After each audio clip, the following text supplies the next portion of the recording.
आज ये दो मेहमान हमारे फार्म पर न्यू क्वारंटाइन एरिया में आए हैं। ये हमारे होम ब्रीड है और इनको बांधे रखना एक जगह बहुत टफ है। ये कहीं से भी निकल जाएंगे क्योंकि ये फार्म का चप्पा चप्पा जानते हैं। और इनको जो शिकायत आई है वो शिकायत आई है कि इनको निमोनिया है। अभी चेक करने का है, कंफर्म नहीं है कि इनको निमोनिया है। बस ये कि इनको फीवर जा रहा था 105 106 कंटिन्यू रिपीट, और जुकाम था इनको, पसलियाँ चल रही थी इनकी ना। तो रिस्क ना लेते हुए, क्योंकि ये आज़ाद पंछी हैं, बहुत घूमते फिरते हैं पूरे फार्म पर, तो ये जो निमोनिया होता है ये बैक्टीरियल होता है। खाने पीने से एक दूसरे में आ सकता है, हवा से भी आ सकता है, सांस से भी आ सकता है। तो इस करके अपन रिस्क नहीं ले सकते। तो इनको क्वारंटाइन किया हुआ है और इस तरह से डिज़ाइन की हुई है। अभी जो हम लोगों ने ट्रीटमेंट किए थे निमोनिया के, वो थोड़े बड़े बकरे थे ट्रीटमेंट भी चल गया। अभी ये बकरे बहुत क्रिटिकल नहीं है। अगर आपको मैं बताऊं तो सिर्फ 10% का इनमें डैमेज है। 90% माशाल्लाह बच्चे पूरे एक्टिव है, कवर है। फीवर भी इनका नॉर्मल हो गया है, सुबह ट्रीटमेंट दिया था और आप लोग देख सकते हो माशाल्लाह कितने एक्टिव है। लेकिन निमोनिया का असर एक हफ्ता तक रहता है, तो हमें उस हिसाब से इनको देख के लेके चलना है ताकि हमारा कोई भी बच्चा इन्फेक्शन में ना आए इनके अलावा। तो इस तरीके से ये चीज़ें बतानी आप लोगों को यूँ ज़रूरी है ताकि आप अपने फार्म, अपने सेटअप पर थोड़ी मेहनत करके इन चीज़ों का इंतजाम करो। क्योंकि जब जानवर बल्क में पलते हैं तो तब मेन टास्क ये नहीं होता कि बकरों को बीमारी से ठीक करना है। सबसे मेन टास्क ये होता है कि जो बच्चे अभी सेफ़ है, जो बीमारी में नहीं है, उनको हम लोग कैसे कवर कर सकते हैं, कैसे उनको इन्फेक्शन फैलने से रोक सकते हैं। तो ये चीज़ों का फ़र्क होता है। देखो माशाल्लाह मिंगनी वगैरह भी कर रहा है, लूज मोशन नहीं है और अभी बकरी का ही दूध पी रहे हैं, तो इसका ही बेनिफिट मिलेगा कि इनको एनर्जी की दिक्कत नहीं रहेगी। बस अब इनको अभी हम थोड़ा सा 1-2 दिन यहाँ पर रखेंगे और स्टीम वगैरह देंगे। तो काफ़ी सारे लोगों ने मेरे से पूछा था कि भाई ये तारपीन का तेल और लिप्टिस का जो तेल है इसका क्या असर होता है। ये मेनली फेफड़ों के इन्फेक्शन से बचाएगा, और निमोनिया लंग्स का ही इन्फेक्शन होता है, फेफड़ों का ही इन्फेक्शन होता है। तो ये दोनों सूरतों में काम करेगा। भाई ज़रा पानी कैसा है? ये ऐसा ही ऐसा है, मैं टैंक है यार। क्यों? पानी भाग रहा है। ठीक है। कहता लिप्टिस का तेल मिलता नहीं है जल्दी से, और 50 रुपये का सिर्फ 10 ml आता है, और 10 ml ही हम लोग एक बार स्टीम में डाल देते हैं। और अभी आप देख लो ये 2 हैं तो इन पे 20 ml लगेगा, यानी कि एक टाइम में 100 रुपये का सिर्फ तेल जाएगा। ये मैं आपको ट्रीटमेंट की कॉस्टिंग का जस्ट एक आइडिया दे रहा हूँ कि जो ये ट्रीटमेंट होता है ये कितना कॉस्ट जाता है। ये बच्चे पे 200 रुपये का तेल मेरे हिसाब से 2 दिन में लगेगा। गाइस, इसके अलावा फार्म की अपडेट क्या है, क्या पोजीशन चल रही है, सारी चीज़ों की सब कुछ इंशाल्लाह ताला आपको मालूम पड़ेगा। अभी कूलर की पोजीशन देख लीजिए, एक सामने दे रहा है इस तरफ बड़े बकरों पे, और एक उस तरफ चल रहा है। लेकिन मुझे ऐसा लग रहा है कि इन लोगों ने स्पीड कम करी हुई है। पूछ लेते हैं इनसे, भाई क्या नाम है, इसकी स्पीड कम करी क्या? एक बकरे को फीवर आया 104.9। ये हमारी डेली की कहानी है भाई, मेरी क्या, हर फार्म वाले की डेली की कहानी है। एक ना एक बकरा डैमेज रहता ही रहता है। हम लोग आते हैं फार्म पर, बकरा ठीक होता है, दूसरा बकरा पड़ जाता है। ये रेगुलर बेस पे चलता है, और यही इस काम की मोहब्बत और इसी काम का सबसे कड़वा सच है जो हर कोई एक्सेप्ट नहीं कर पाता स्टार्टिंग में, कि जानवर वैक्सीनेशन होने के बावजूद भी बीमार पड़ते हैं। ऊपर होता रहता है फार्म पर, आप लोगों को बहुत सब्र वाला बनना पड़ेगा, बहुत ज़्यादा सब्र वाला, इतना ज़्यादा सब्र वाला कि आपका सब्र टूट भी जाएगा। अभी हम पिछले 1 महीने से निमोनिया में लगे हुए थे। आज एक नया केस आया फार्म पर, जो मैं बच्चे मैंने आपको दिखाए वो निमोनिया में आ गए। चलो खैर इंशाल्लाह ताला अल्लाह उनको ठीक कराएगा। अब एक बिल्कुल सेट जानवर, उसको फीवर है, बिल्कुल सेट जानवर को, और अभी देखते हैं इंशाल्लाह ताला। अभी क्या उसको ट्रीटमेंट दे रहे हैं, 104.9 उसका टेम्परेचर है। सामान क्या दे रहा है उसको, कौन सा इंजेक्शन दे रहा? पोटारियो का? तो एक काम कर, इसको प्रोटारियो का इंजेक्शन ना दे, टैबलेट देगा। टैबलेट दे प्रोटारियो की टैबलेट तो खत्म हो गई थी, वो पोटारियो की खत्म हो गई। ऑक्सी की टैबलेट रखी है, आराम है रखी ना ऑक्सी की यार। प्रोटारियो का इंजेक्शन, चलो अच्छा एक काम करिए, इंजेक्शन दे रहा ना तो हाफ टैबलेट बायोबूस्ट की याद से डाल दे, ठीक है? क्योंकि प्रोटारियो जो निमोस्लाइड होता है ना, निमोस्लाइड पैरासीटामोल, ये कॉम्बिनेशन के साथ एक दिक्कत ये आती है कि जानवर का लीवर बहुत ज़्यादा डैमेज होता है और बकरों को बंद की शिकायत आती है, यानी कि उनकी भूख बिल्कुल ख़त्म हो जाती है। तो उसको रोकने के लिए हम लोग बायोबूस्ट की टैबलेट साथ साथ दे रहे हैं ताकि प्रीबायोटिक रहे। एंड गाइस, इसके अलावा जो बकरे हम लोगों ने पंच कराए थे, भाई क्या पोजीशन है जो बकरे पंच कराए थे? हैं, सूजन कैसी आ रही है? आ रही है अभी तो, लेकिन ठीक है, बस खाने पीने में सही है। खाने पीने तो ठीक है, लेकिन मुझे एक बकरा दिख रहा है जिसके बहुत ज़्यादा सूजन है। ठीक है, तो ये कोई घबराने वाली बात नहीं है, ये रहेगा। इसमें हम लोग विटाविट यूज़ करेंगे। आज अभी तक हम लोग इसको सिर्फ नॉर्मल टैबलेट दे रहे थे, बट अभी जैसे स्वेलिंग आ गई है तो आपको कट दिख रहा होगा, मगर कट यहाँ नहीं लगता, कट ऊपर लगता है, लेकिन ये लटक के नीचे आ गई है, तो कोई दिक्कत नहीं है। आज इसको विटाविट देंगे, कल विटाविट देंगे और 3 दिन में इंशाल्लाह ताला ये नॉर्मल हो जाएगा। और स्वेलिंग के लिए एक स्प्रे आता है, वो स्प्रे लगाएंगे ताकि जानवर हमारा हेल्दी रहे। खाने पीने में इसको कोई मसला नहीं है, माशाल्लाह आप देख सकते हो, अभी भी कोई झटका वटका नहीं है। बस जो मसला है वो स्वेलिंग का है, तो स्वेलिंग ख़त्म करते हैं, क्योंकि अगर आप लोगों ने स्वेलिंग का ट्रीटमेंट नहीं किया तो ये क्या होगा कि गलने लग जाएंगे और ये फिर इसकी स्किन को हमें काट के निकालने ही पड़ेंगे। तो अगर इतने सारे तामझाम आप नहीं चाहते हो तो सबसे बेस्ट है आप विटाविट वगैरह का ट्रीटमेंट यूज़ करो ताकि आपके जानवर अच्छे रहें। इस तरफ के बाड़े की अपडेट हो गई है। मेरा पर डे का काम यही होता है, मैं आऊँ फार्म पर, सबसे पहले बीमार जानवरों को देखा, सबसे पहले जो कल बीमार थे उनकी क्या पोजीशन है, रिकवरी है, क्या उनका मसला है, उसके बाद हेल्दी जानवरों को देखते हैं, हेल्दी जानवरों में कौन सा डाउन है वो देखते हैं। बहुत आसान गेम नहीं है भाई, काफ़ी लोगों को लगता होगा कि बहुत इजी है, खासकर जो लोग नए नए बकरे पलाई पे रखते हैं उन लोगों के लिए तो है कि वो थोड़ा सोचते हैं इस चीज़ को, मगर ये हकीकत बात है। लोगों के घर पे भी जानवर बीमार होता है, 1-2 जानवर का फिर भी समझ में आता है कि सेट चल रहे हैं, लेकिन जब ज़्यादा जानवर होते हैं तो उनमें ये दिक्कतें आती है कि भाई फीवर है, ये है, वो है। तो इन सब चीज़ों को बहुत ध्यान से लेकर चलना पड़ता है। भाई अंडे कितने हो गए? 7 अंडे हो चुके, वहीं रखे। और हमारे फार्म पर अंडे भी अच्छे खासे हो चुके हैं। आज इस बकरी के ना सींग बनवा देना यार, इस बकरी के सींग बनवा दियो, मैं सींग बनाऊंगा इसके ना। एक बकरी थी जो बच्चे देने वाली है, इसका ध्यान रखियो भैया।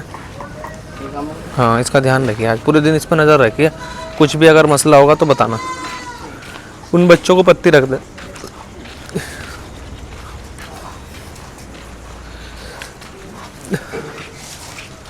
ये बहुत परेशान करेंगे क्योंकि ये ना कभी रहे नहीं है इस तरह, और मुझे ऐसा लग रहा है कि कुछ बेबी आ चुके हैं शायद ना।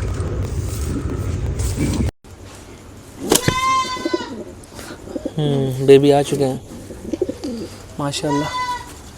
और यहाँ पे तो अंडा ख़राब हो चुका है, वो बैठा है माशाल्लाह अंडे पे, और ये भी अंडे पे बैठी है, और ये भी अंडे पे बैठी है, उसने बच्चे दे दिए है ना। और ये देखिए माशाल्लाह माशाल्लाह 3 6 और 7 मुर्गी के हमारे पास 7 अंडे हो चुके हैं। मगर हम लोग अभी निमोनिया में अंडे नहीं पिला रहे हैं। उसका मेन रीज़न है कि इनको सर्दी की वजह से निमोनिया नहीं आया है। निमोनिया का एक चीज़ ये भी याद रखना भाई लोग कि आपको ये भी मालूम रहे कि निमोनिया आया किन वजह से, वो बहुत बड़ी बात है। सर्दियों में जो निमोनिया आता है वो एक अलग है, उसका ट्रीटमेंट ये अंडे वगैरह से आप लोग कर सकते हो। लेकिन अगर बकरे को तेल, भाई अभी जाऊंगा ना मैं बाज़ार तो लेके आऊँगा, ठीक है। और तो कोई तेल नहीं आने का, और सब और तो कोई तेल, तारपिन और लिप्टिस, ठीक है भाई। हम लोग भी ये बात ध्यान रखना कि अगर हम लोग बुखार में अंडे पिलाएंगे तो उसका रीज़न ये आएगा कि जानवर के मुंह पे छाले आएंगे। रीज़न है पेट की गर्मी, ठीक है।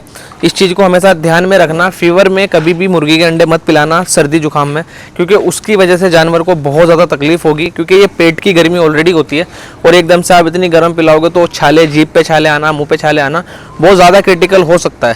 तो जब आपके जानवर को सर्दियों में निमोनिया है और उसमें टेम्परेचर ना हो, सिर्फ सर्दी जुकाम हो, बहुत ज़्यादा लूज मोशन अगर नहीं है, तो आप अंडे पिलाइए, उससे बहुत जल्दी रिकवरी हो जाती है। लेकिन हर ट्रीटमेंट का इफ़ेक्ट, साइड इफ़ेक्ट और फ़ायदा आपको मालूम कि आप क्या कर रहे हो, और ये सारी चीज़ें आती है प्रैक्टिस से। तो प्रैक्टिस करते रहो, वीडियोस देखते रहो, सीखते रहो, समझाते रहो लोगों को, और मेनली प्रैक्टिकल करोगे तो ही समझ में आएगा कि किस चीज़ का क्या फ़ायदा है और क्या नुकसान है। अब काफ़ी सारे लोगों के मैसेजेस ये आएंगे कि भाई वो स्वेलिंग के लिए कौन सा स्प्रे है, तो आज की तारीख में वो ख़त्म हो चुका है, फार्म पर है नहीं। रूमन फ्ला करके आता है, बहुत अच्छा स्प्रे है। अगर आपके जानवरों के पैर वैर में स्वेलिंग आई हो किसी वजह से तो आप वो लगाओ, इंशाल्लाह आपको बड़ा फ़ायदा मिलेगा। ये बड़ा भी फुल हो चुका है ऑलमोस्ट, मेरे हिसाब से इस बारे में अब जगह नहीं बची साहब। ये वाले भी कोई भी मत दिखाया, बिना बकरे दिखाए फिर ब्लॉग कैसे बनाओगे आप? पर बोल दिया, ये नहीं दिखा रहा मैं बड़े बकरे, बड़े भी तो बड़े नहीं दिखाना, ठीक है।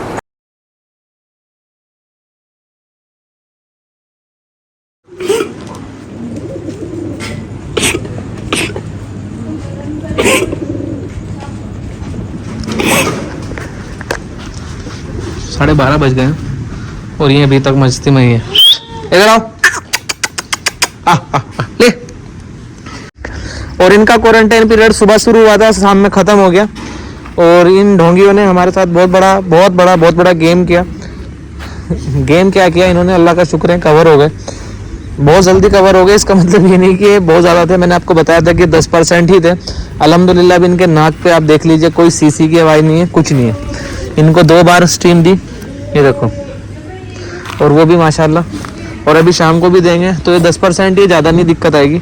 हमने सुबह इनको इसलिए किया था क्योंकि उस टाइम पे बहुत क्रिटिकल दिख रहे थे उस हिसाब से, लेकिन अभी अल्लाह का शुक्र है फुल्ली कवर हो गए। और बाकी बकरे चराई वराई ले रहे हैं हमारी, जो बीमार थे कवर हो रहे हैं अल्हम्दुलिल्लाह। 2 बच्चे ये भी हुए थे इनको ना बहुत डर रहता है, स्पेशली इसको ना। इसको ऐसा लगता है कि जब हम इनको उस तरफ बंद करते हैं बाहर, तो इनको उस टाइम पे ऐसा लगता है कि इनको एक एक को पकड़ के करते हैं, तो ये सबसे ज़्यादा परेशान ये करती है। देखो कैसे भागेगी।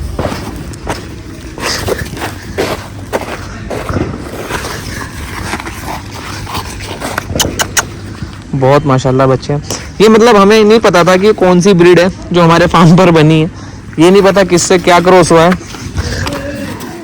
लेकिन अल्लाह का शुक्र है हेल्दी हैं बच्चे, बहुत अच्छी बात है। बहुत लेवल की क्वालिटी के नहीं है, लेकिन ये अपने को सेल भी नहीं करने भाई, ये सब कुर्बानी के हैं। जो बच्ची है उसका देखेंगे, अल्लाह मालिक है जो पल जाएगा।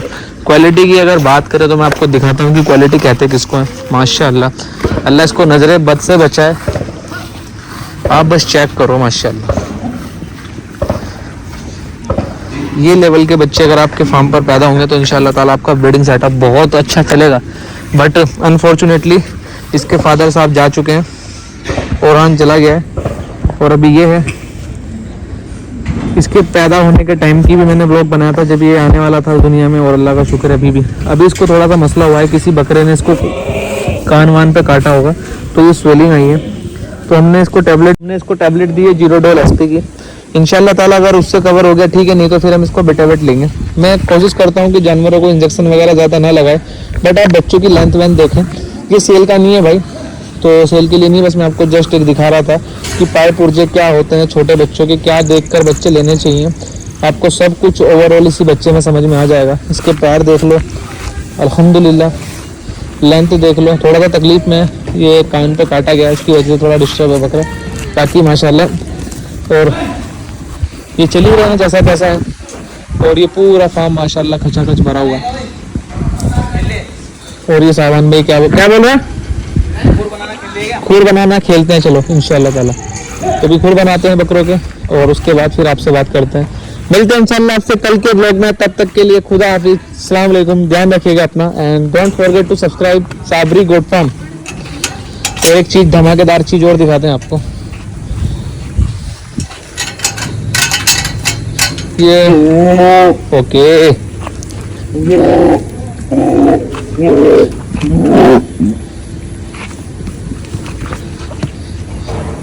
बहुत गर्म है माशाल्लाह, है ना। तो अभी मैं खुर वगैरह बना देता हूँ बकरों के, और फिर इंशाल्लाह किसी काम में लग जाता हूँ, और कल फिर वापस से ब्लॉग बनाऊंगा आप लोगों के लिए जो भी रहेगा। एंड कैसे कि बड़ा बकरा है, किसी भाई को अगर चाहिए रहेगा तो फॉर सेल के लिए अवेलेबल है। ये हमारे राकेश भाई का है जो कि हरियाणा से हैं, और उनको काफ़ी टाइम से उनके बकरे की अपडेट नहीं मिली थी, तो वो ये देखे और बताए कि क्या वो बकरा छोड़ कर गए थे। और माशाल्लाह माशाल्लाह माशाल्लाह ऑफ सीजन में क्या तैयारी है। बहुत लोग बोलते हैं कि तैयारी देखिए, तो एक्चुअली में तैयारी, ये बकरा ईद से शायद से 1 महीने पहले आया था मेरे पास, और ये सेल के लिए अवेलेबल रहेगा। तो जिस किसी भाई को चाहिए रहेगा वो मेरे से बात करें इंशाल्लाह ताला। ये मेरा बकरा नहीं है, हमारे कस्टमर हैं, भाई हैं राकेश भाई, उनका है, ठीक है। तो होप आपको ये सारे ब्लॉग पसंद आए हो। मिलते हैं इंशाल्लाह आपसे कल के ब्लॉग में, तब तक के लिए खुदा हाफिज।